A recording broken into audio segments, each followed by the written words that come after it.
नमस्कार, स्वागत है आपका और मैं हूं आपके साथ सपना दीपक मद्देशिया। बुलेटिन का आगाज करेंगे। मुख्यमंत्री भजनलाल शर्मा ने नववर्ष विक्रम संवत और नवीन वित्तीय वर्ष 2025-26 के अवसर पर राज्य कार्मिकों को महंगाई भत्ते में 2% वृद्धि की सौगात दी है। पेंशनर्स को भी महंगाई राहत में 2% वृद्धि देय होगी।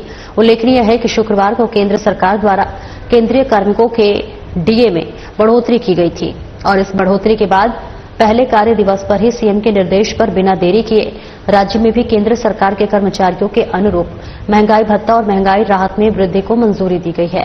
सीएम ने मंगलवार को इस संबंध में वित्त विभाग के प्रस्ताव का अनुमोदन किया। अब प्रदेश में 7वें वेतनमान के अंतर्गत राज्य कर्मचारियों एवं पेंशनर्स को 1 जनवरी 2025 से 53% से बढ़ाकर 55% महंगाई भत्ता और महंगाई राहत देय होगी। इस निर्णय का लाभ लगभग 8 लाख कर्मचारियों और 4,40,000 पेंशनर्स को मिलेगा। पंचायत समिति और जिला परिषद के कर्मचारियों को भी इस वृद्धि का लाभ मिलेगा।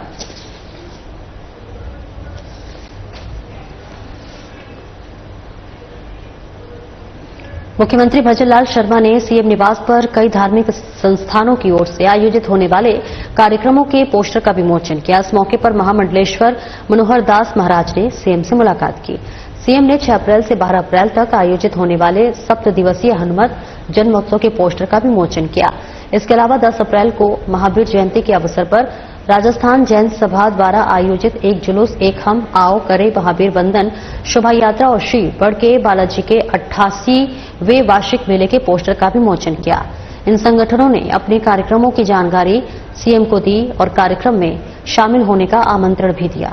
सीएम ने आयोजकों को शुभकामनाएं दी और उनके प्रयासों की सराहना की। इस मौके पर धार्मिक और सामाजिक संगठनों के प्रतिनिधि और प्रशासनिक अधिकारी भी उपस्थित रहे। मुख्यमंत्री ने कहा कि ऐसे कार्यक्रम समाज में सांस्कृतिक और धार्मिक समन्वय को बढ़ावा देते हैं और समाज के कई वर्गों को एकजुट करते हैं।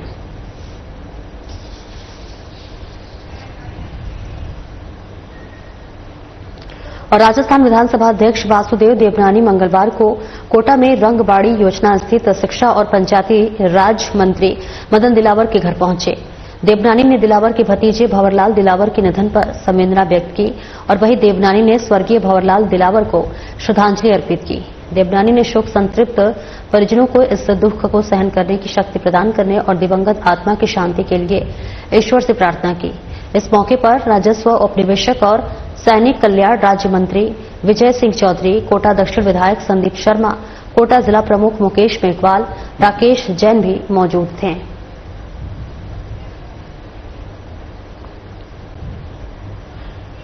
राजस्थान विधानसभा अध्यक्ष वासुदेव देवनानी से महाराष्ट्र विधानसभा के अध्यक्ष राहुल नार्वेकर ने बुधवार को प्रातः यहां विधानसभा में मुलाकात की। देवनानी ने नार्वेकर का बुके देकर और दुपट्टा पहनाकर अभिनंदन किया। वहीं देवनानी ने नार्वेकर को राजस्थान विधानसभा में नवाचारों का 1 वर्ष पुस्तक की प्रति भेंट की। साथ ही अध्यक्ष देवनानी ने नार्वेकर को हिंदू विजय प्रवर्तन पुस्तक की प्रति और राजस्थान विधानसभा का स्मृति चिन्ह भी भेंट किया।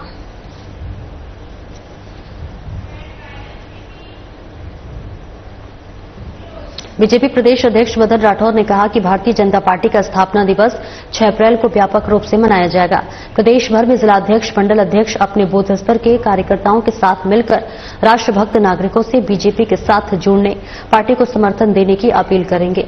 वहीं राठौर ने प्रदेशवासियों से आह्वान किया है कि प्रत्येक राष्ट्रभक्त 6 अप्रैल को अपने घरों पर बीजेपी का झंडा फहराए ताकि अंतर्राष्ट्रीय गतिविधियों में लिप्त लोगों को सही मार्ग पर लाया जा सके। उन्होंने कहा कि बीजेपी ही एकमात्र ऐसी राजनीतिक पार्टी है जो राष्ट्र को सशक्त बना सकती है, प्रत्येक नागरिक के जीवन स्तर को ऊंचा कर सकती है और सर्वांगीण विकास की भावना के साथ कार्य करती है। बीजेपी ही सर्वे भवन्तु सुखिनः के साथ कार्य करती है। और तस्वीरें आपको दिखा रहे हैं जहां पर बीजेपी प्रदेश अध्यक्ष मदन राठौर ने कहा है कि भारतीय जनता पार्टी के स्थापना दिवस 6 अप्रैल को व्यापक रूप से मनाया जाएगा। प्रदेश भर में जिला अध्यक्ष, मंडल अध्यक्ष अपने बूथ स्तर के कार्यकर्ताओं के साथ मिलकर राष्ट्रभक्त नागरिकों से बीजेपी के साथ जुड़ने, पार्टी को समर्थन देने की अपील करेंगे। वहीं राठौर के प्रदेश वासियों से आह्वान किया है कि प्रत्येक राष्ट्रभक्त 6 अप्रैल को अपने घरों पर बीजेपी का झंडा फहराएं ताकि राष्ट्रीय अंतर्राष्ट्रीय गतिविधियों में लिप्त होगी को सही मार्ग पर लाया जा सके। और इस बीच उन्होंने कहा कि बीजेपी ही एकमात्र ऐसी राजनीतिक पार्टी है जो कि राष्ट्र को सशक्त बना सकती है, प्रत्येक नागरिक के जीवन स्तर को ऊंचा कर सकती है और ऐसे में सर्वांगीण विकास की भावना के साथ कार्य करती है बीजेपी और बीजेपी ही सर्वे भवन्तु सुखिनः के साथ कार्य करती है। तो देखिए 6 अप्रैल को बीजेपी का स्थापना दिवस है और ऐसे में सभी से ये आह्वान किया जा रहा है कि अपने अपने घरों के छत पर बीजेपी का झंडा फहराएं।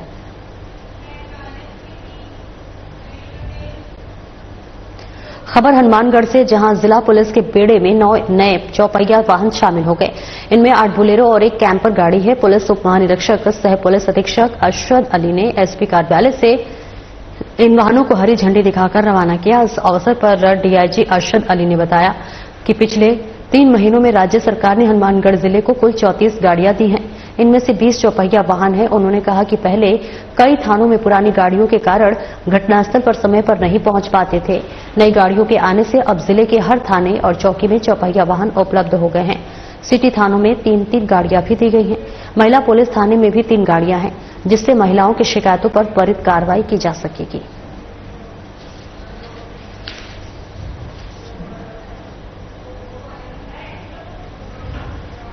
और देखिए खबर हनुमानगढ़ से हम आपको बता रहे हैं, जहां पर पुलिस के बेड़े में 9 नए चौपहिया वाहन शामिल हो गए हैं और इनमें से 8 बोलेरो और एक कैंपर गाड़ी है। पुलिस उप महानिरीक्षक सह पुलिस अधीक्षक अरशद अली ने एसपी कार्यालय से इन वाहनों को हरी झंडी दिखाकर रवाना किया है।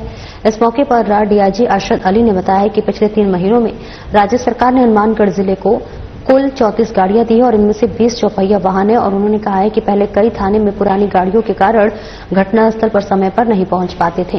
नई गाड़ियों के थाने में अब जिले के हर थाने और चौकी में चौपहिया वाहन उपलब्ध हो गए हैं और ऐसे में नई गाड़ियों के आने से अब जिले के हर थाने और चौकी में चौपहिया वाहन उपलब्ध हो गए हैं। सिटी थानों में 3-3 गाड़ियां दी गई हैं। महिला पुलिस थाने में भी 3 गाड़ियां हैं, जिसमें महिलाओं की शिकायतों पर त्वरित कार्रवाई की जाएगी। तो हनुमानगढ़ पुलिस को 9 नई गाड़ियां मिली हैं। हनुमानगढ़ जिले को पिछले 3 महीने में छोटी और बड़ी मिला के करीब 34 गाड़ियां उपलब्ध करवाई हैं, जिसमें से 20 4 व्हीलर्स है। जो थानों में ये अक्सर शिकायत आती थी, बहुत पुरानी गाड़ियां हैं, स्टार्ट नहीं हो पाती थी या धक्के मारने पड़ते थे, तो अक्सर जो घटनास्थल पे पहुंचने में समस्या होती थी और राज्य सरकार ने हमारी समस्या को समझते हुए बहुत अच्छे साधन दिए हैं। और आज के दिन जो झंडियां दिखाई है, इसके बाद में हमारी प्रत्येक थाना और प्रत्येक चौकी में हमारे 4 व्हील गाड़ियां हो गई है। मोटरसाइकिलों के अलावा प्रत्येक थाने में किसी में भी 2 से कम मोटरसाइकिलें नहीं है और 2 से कम कोई गाड़ियां किसी भी थाने में नहीं है, और वो भी नई गाड़ियां सब में उपलब्ध हो गई हैं। सिटी जैसे थाने में 3-3 गाड़ियां भी उपलब्ध करवाई है। इसी तरह से महिला थाना है तो उसमें भी 3 गाड़ियां उपलब्ध करवाई है, ताकि महिलाओं से संबंधित कोई भी शिकायत आए तो उसको तुरंत गति से कार्रवाई करें। अभी 6 मोटरसाइकिलें कालिका के नाम की लड़कियों को दी थी, तो महिला सुरक्षा के लिए और आमजन से आने वाली शिकायतों को निपटने के लिए और तुरंत घटनास्थल पे पहुंचने के लिए ये जो साधन उपलब्ध कराया राज्य सरकार ने, तो ये जनता की बहुत। और सांगानेर पंचायत समिति की साधारण सभा की बैठक मंगलवार को संपन्न हुई, जिसमें बगरू विधायक डॉक्टर कैलाश वर्मा ने भी अपनी उपस्थिति दर्ज करवाई। बैठक के दौरान क्षेत्र में चल रहे विकास कार्यों की समीक्षा की गई और लंबित परियोजनाओं पर विस्तार से चर्चा की। इस मौके पर विधायक डॉक्टर कैलाश वर्मा ने विकास कार्यों में गति लाने और जनहित से जुड़े मुद्दों के शीघ्र समाधान के लिए संबंधित अधिकारियों को आवश्यक निर्देश दिए। उन्होंने कहा कि क्षेत्र के सर्वांगीण विकास के लिए सभी को मिलकर कार्य करना होगा और सरकार की योजनाओं को अंतिम छोर तक पहुंचाने के लिए जनप्रतिनिधियों और अधिकारियों का समन्वय आवश्यक है। बैठक में ग्रामीण विकास, जल संसाधन, सड़क निर्माण, शिक्षा, स्वास्थ्य और अन्य बुनियादी सुविधाओं से जुड़े विषयों पर भी चर्चा की गई।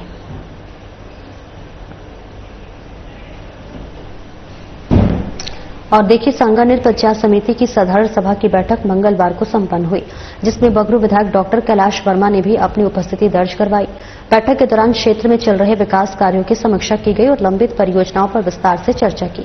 इस मौके पर विधायक डॉक्टर कैलाश वर्मा ने विकास कार्यों में गति लाने और जनहित से जुड़े मुद्दों के शीघ्र समाधान के लिए संबंधित अधिकारियों को आवश्यक निर्देश दिए। उन्होंने कहा कि क्षेत्र के सर्वांगीण विकास के लिए सभी को मिलकर कार्य करना होगा और सरकार की योजनाओं को अंतिम छोर तक पहुंचाने के लिए जन प्रतिनिधियों और अधिकारियों को समन्वय आवश्यक है। जहां बैठक में ग्रामीण विकास, जल संसाधन, सड़क निर्माण, शिक्षा, स्वास्थ्य और अन्य बुनियादी सुविधाओं से जुड़े विषयों पर भी चर्चा की गई। दौसा में चल रहे बस यूनियन के धरना स्थल पर विधायक भागचंद सैनी, टांकड़ा और डीटीओ संजीव भारद्वाज पहुंचे। इस दौरान उनके धरना प्रदर्शन पर कर रहे लोगों ने से लंबी बातचीत चली। वहीं निजी जीप संचालकों और बस एसोसिएशन पदाधिकारियों के बीच समझाइश का दौर चला, लेकिन असहमति नहीं बन पाई।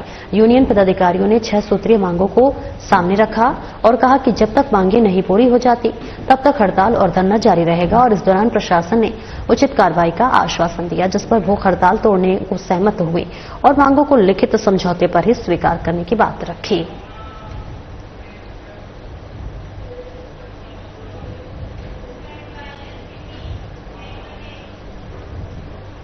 और खबर जालोर से है, जहां पर रानीबाड़ा तहसील के मालबाड़ा में स्थित सरस्वती विद्या मंदिर में नीट क्लासेस का शुभारंभ समारोह गाजीपुरा महंत प्रेम भारती महाराज के पावन सानिध्य और बाड़मेर जिले के अतिरिक्त जिला कलेक्टर राजेंद्र सिंह के मुख्य आतिथ्य में किया गया। स्कूल की इस पहल से ग्रामीण क्षेत्र के बच्चों को भी मेडिकल क्षेत्र में अपना करियर बनाने का मौका मिलेगा। वहीं विद्यार्थियों को अब महानगरों पर निर्भर रहने की जरूरत नहीं रहेगी और उन्हें यही प्रशिक्षित शिक्षकों का मार्गदर्शन और नोट्स आसानी से उपलब्ध हो जाएंगे। इस दौरान अतिथियों ने फीता काटकर नीट क्लासेस का शुभारंभ किया। वहीं निर्देशक तरुण गहलोत ने नीट क्लासेस संबंधित जानकारी देते हुए स्कूल और महाविद्यालय की उपलब्धियां गिनाई है।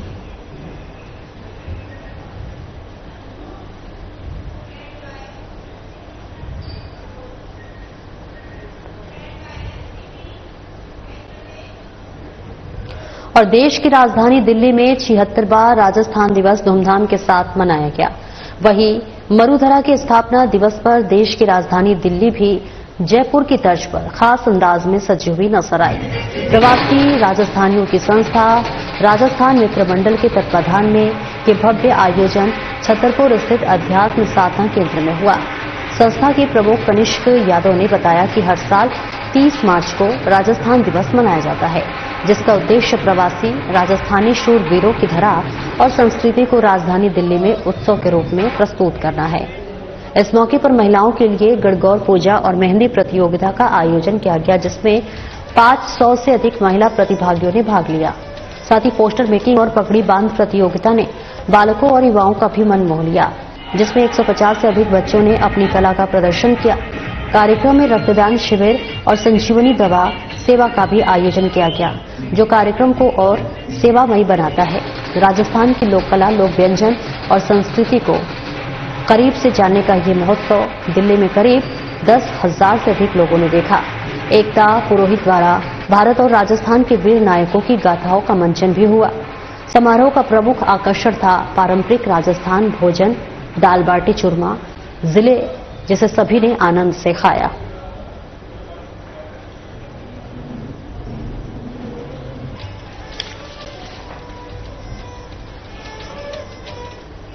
और आगे बढ़ेंगे, खबर हनुमानगढ़ की नौहर से है, जहां सोती गांव में काली मिट्टी का अवैध खनन जोरों पर है। बता दें कि सोती गांव में काली मिट्टी पर्याप्त मात्रा में उपलब्ध है और ऐसे में रोजाना ईंट भट्टों पर और कई नकली केमिकल बनाने वाले फैक्ट्रियों में अवैध रूप से इनका धड़ल्ले से इस्तेमाल कर रहे हैं। गांव के लोगों का कहना है कि इस सड़क मार्ग पर हर समय सैकड़ों की संख्या में मिट्टी लदे अवैध ओवरलोडेड ट्रॉले गुजरते हैं, जो सड़कों पर चलने वाले वाहनों चालकों को साइड भी नहीं देते हैं, जिनके चलते सड़क मार्ग पर हर दिन झगड़ा होता रहता है। दीपलाना और सोती गांव के ग्रामीण इन अवैध रूप से मिट्टी परिवहन करने वाले ट्राला चालकों से परेशान हैं। ग्रामीणों ने कई बार विभागीय अधिकारियों को इस बारे में अवगत करवाया है, लेकिन विभागीय अधिकारी भी गहरी नींद में सोए हुए हैं, जो इन पर कोई कार्रवाई नहीं कर रहे हैं। वहीं लोगों ने अवैध रूप से काली मिट्टी परिवहन को रोकने की मांग की है, ताकि ग्रामीणों को राहत मिल सके। और देखिए, तस्वीरें आपको दिखा रहे हैं जहां पर लगातार अवैध खनन जारी है और ऐसे में इस पर लगाम लगाने की कोशिश की जा रही है। काली मिट्टी का अवैध खनन लगातार जोरों शोरों से किया जा रहा है और इस बीच आपको तस्वीरें दिखा रहे हैं जहां पर बताते चले कि परिवहन विभाग और स्थानीय प्रशासन इन सभी चीजों को देखते हुए भी मौन नजर आ रहा है। सवाल भी उठता है कि आखिरकार किसका दबाव है, लेकिन इस बीच ये तस्वीरें आपको दिखा रहे हैं जहां काली मिट्टी का जो अवैध खनन है वो लगातार जारी है और ऐसे में परिवहन विभाग और स्थानीय प्रशासन मौन है, जो कई सवालिया निशान भी खड़ा करता है। हनुमानगढ़ से सीधे तस्वीरें आपको दिखा रहे हैं जहां पर सोती गांव में काली मिट्टी का अवैध खनन हो रहा है। पूरे दिन में चले जब मर्जी आज पानी गिरे कद्दो कर दे, गोडे गोडे खड्डा हो रहा है, रोड पूरी बैठ रही है। आ तो नीचे डामर रोड है, आकी चल रही है, नहीं तो इंटरलॉक अब जावे ओवरलोड जान लग रहे, अभी गाड़ी आने लग रही है। देख लो हालात खराब है रास्ते का, और 2 गांव परेशान है, सोती और दीपलाना। परिवहन विभाग से कोई कार्रवाई नहीं करता? कोई कार्रवाई को नहीं, कुछ भी को नहीं। देश और दुनिया के लिए आस्था का केंद्र चूहों वाली माता के नाम से प्रसिद्ध देशनोक करने में मां करनी के धाम में कल सावण भादो कड़ाई महाप्रसाद होगा। इस बार देवी मां के लगने वाले प्रसाद का भोग अपने आप में अनूठा है, जिसे नोखा के गौ सेवी पद्माराम कोलरिया की जयंती पर उनके सुपुत्र कानाराम शंकरलाल धर्मचंद और परिवार के लोगों की ओर से तैयार करवाया गया है। इस बार 15,500 किलो बादाम का हलवा बनाया जा रहा है। इस प्रसाद को 3 अप्रैल को करणी माता के श्रद्धालुओं को ब्रह्मलीन पद्माराम कोलरिया की जयंती के अवसर पर वितरित किया जाएगा। पिछले 100 सालों में ये पहला मौका है जब बादाम का हलवा तैयार किया जा रहा है। इस प्रसाद को बनाने के लिए 6600 किलो बादाम शुद्ध घी का इस्तेमाल किया जाएगा। हलवा बनाने के लिए 500 से ज्यादा कार्यकर्ता पिछले 30 मार्च से करणी माता मंदिर में डटे हुए हैं। और इस बीच तस्वीरें आपको दिखा रहे हैं जहां देश और दुनिया के लिए आस्था का केंद्र चूहे वाली माता के नाम से प्रसिद्ध कस्बे में मां करडी के धाम पर कल सावण भादो कड़ाई महाप्रसाद होगा। और इस बार देवी मां के लगने वाले प्रसाद का भोग अपने आप में अनूठा है, जिसे नोखा के गौ सेवी पद्माराम कोलरिया की जयंती पर उनके सुपुत्र कानाराम शंकरलाल धर्मचंद और परिवार के लोगों की ओर से तैयार करवाया गया है। इस बार 15,500 किलो बादाम का हलवा बनाया जा रहा है और इस प्रसाद को 3 अप्रैल को करणी माता के श्रद्धालुओं को ब्रह्मलीन पद्माराम कोलरिया की जयंती के अवसर पर वितरित किया जाएगा। पिछले 100 सालों में यह पहला मौका है जब बादाम का हलवा तैयार किया जा रहा है।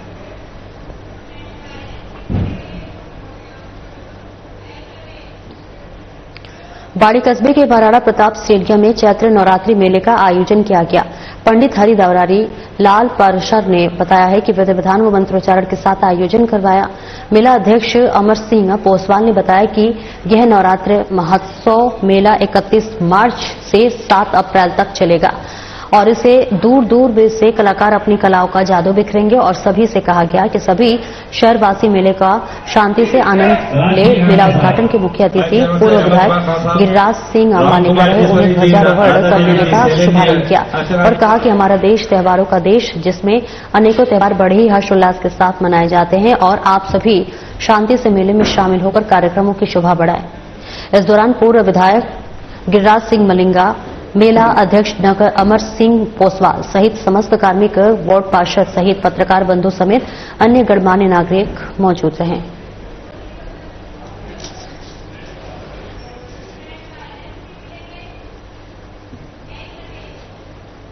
राजस्थान सरकार के पर्यटन विभाग एवं जिला प्रशासन धौलपुर के संयुक्त तत्वाधान में मचकुंड धाम में राजस्थान दिवस का भव्य आयोजन संपन्न हुआ।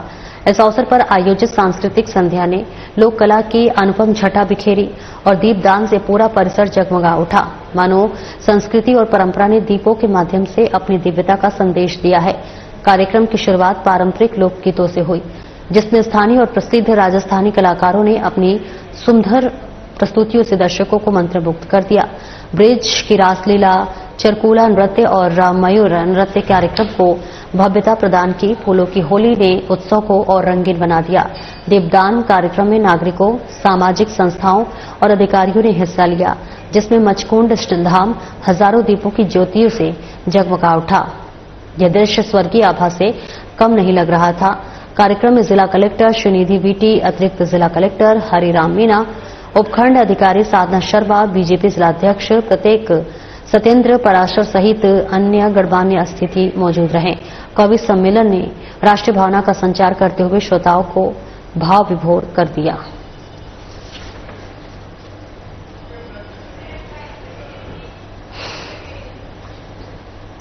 और बांसुर कस्बे में गणगौर मेले का आयोजन किया गया, जो कि महादेव वाले कुएं पर हर साल आयोजित होता है। इस मौके पर बड़ी संख्या में नवविवाहित महिलाओं ने ईश्वर की गणगौर की सवारी निकाली और मेले में भाग लिया। इस दौरान महिलाएं गणगौर को पानी पिलाकर अपने घर ले जाने की परंपरा निभाती रहीं। वहीं नवविवाहिता महिलाएं मेले में ढोल बाजे के साथ पहुंची और वहां महिलाओं ने जमकर डांस किया। मेले में रंग बिरंगे परिधानों में सजे ईश्वर और गणगौर की सुंदर झांकियां देखने को मिली। सुहागन महिलाओं ने गणगौर की पूजा अर्चना की और सुख समृद्धि की कामना की। मेले में खाने पीने और खिलौनों की दुकानों पर महिलाओं और बच्चों की भीड़ देखी गई। स्थानीय निवासियों द्वारा ठंडे पानी और पेय पदार्थों की व्यवस्था की गई ताकि मेले में आए लोग गर्मी से राहत महसूस कर सकें। सुरक्षा व्यवस्था को लेकर बानसूर थाना अधिकारी सुरेंद्र मलिक ने मेले का निरीक्षण किया और पुलिस कर्मियों को तैनात किया। मेले के दौरान किसी भी प्रकार की कोई अप्रिय घटना न हो, इसके लिए सुरक्षा के पुख्ता इंतजाम किए गए थे। इस मेले का आयोजन हर साल उत्साह और श्रद्धा के साथ किया जाता है, जो स्थानीय संस्कृति और परंपराओं को बनाए रखने में महत्वपूर्ण भूमिका निभाता है।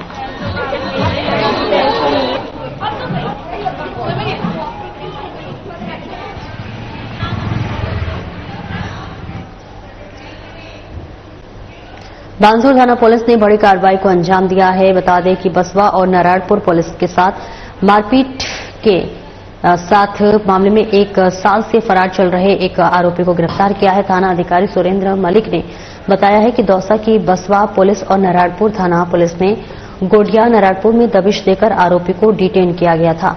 उस समय आसपास के पड़ोसियों की ओर से पुलिस की गाड़ी रुकवाकर डिटेन किया गया और आरोपी को छुड़वा लिया गया है। राजकार्य में बाधा और पुलिस के साथ धक्का मुक्की के मामले में 2 आरोपियों को पहले गिरफ्तार किया जा चुका है। वहीं एक आरोपी रामफल उर्फ हरफुल गुर्जर को गिरफ्तार किया गया है।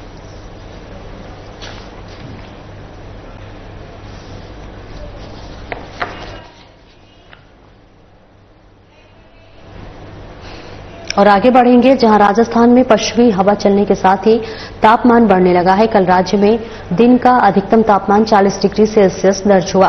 पश्चिमी राजस्थान के जिलों में गर्मी तेज होने लगी है। वहीं पूर्वी राजस्थान में भी तापमान बढ़ने से सुबह शाम की ठंडक कम होने लगी है। मौसम विज्ञान केंद्र जयपुर ने राज्य में 3 अप्रैल को पश्चिमी विक्षोभ के सक्रिय होने से 15 जिलों में आंधी चलने और हल्की बारिश की संभावना जताई है। वहीं 5 अप्रैल को पश्चिम जिलों में हीट वेव चलने का येलो अलर्ट जारी किया है।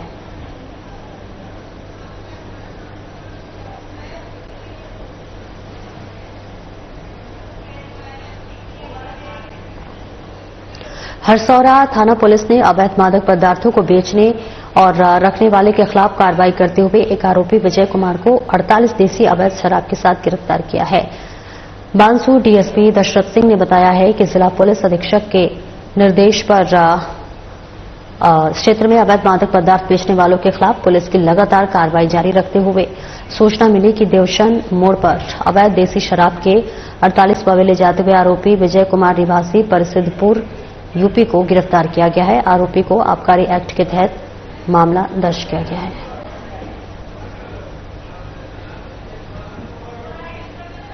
और देखिए तस्वीरें आपको दिखा रहे हैं जहां पर बानसूर में अवैध मादक पदार्थों पर अब कार्रवाई होती हुई नजर आ रही है, जिसकी तस्वीरें हम आपको दिखा रहे हैं। और पुलिस ने एक आरोपी को गिरफ्तार किया है, जहां पर 48 पवे देसी शराब भी बरामद किया गया है, जो कि एक बड़ी सफलता मानी जा रही है पुलिस की, जहां पर लगातार पुलिस दबिश दे रही थी और अब जाकर देखिए ये बड़ी कार्रवाई होते हुए जरूर नजर आ रही है। तस्वीरें आपको दिखा रहे हैं जहां पर 48 पवे देसी शराब के साथ बरामदगी भी की गई है।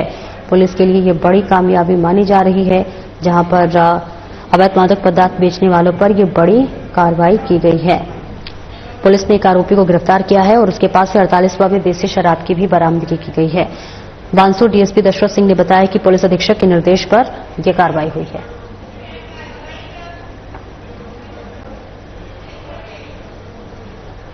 फिलहाल इस बुलेटिन में इतना ही। दीजिए इजाजत। नमस्कार।